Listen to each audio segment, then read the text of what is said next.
বাঘ এবং হাতি এই দুইটার উপদ্রব আমাদের এখানে মারাত্মক। মানে সন্ধ্যা হলেই আমরা মনে হয় যে আমাদের আত্মা আমাদের ভগবানের হাতে ছেড়ে দিয়ে বলি যা এই রাত আমাদের পার হবে কিনা।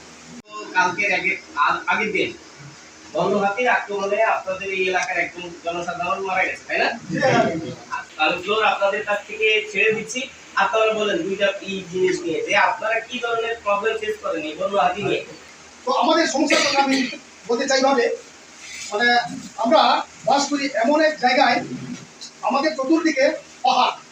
এই পাহাড়ে মানে বন্য হাতি ছাড়াও অন্য আক্রমণাত্মক মানে মাঝে মাঝে আমরা আগের যা নাম শোনা যায় বড় বাঘ ও ছোট বাঘ, এই বাঘ এবং হাতি এই দুইটার উপদ্রব আমাদের এখানে মারাত্মক।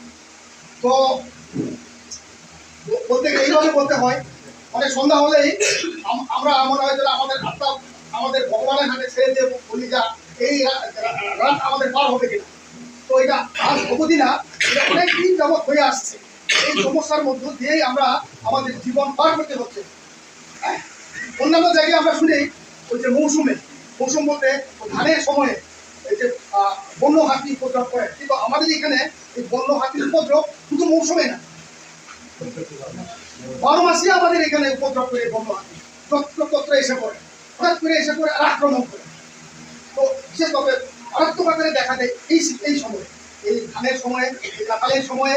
তারপরে আরেকটা বলতে হয় যে বাসে যখন কেরুল ছাড়ে তখন এই তিনটা জিনিস তাদের খুব প্রিয়, যে কাঁঠাল,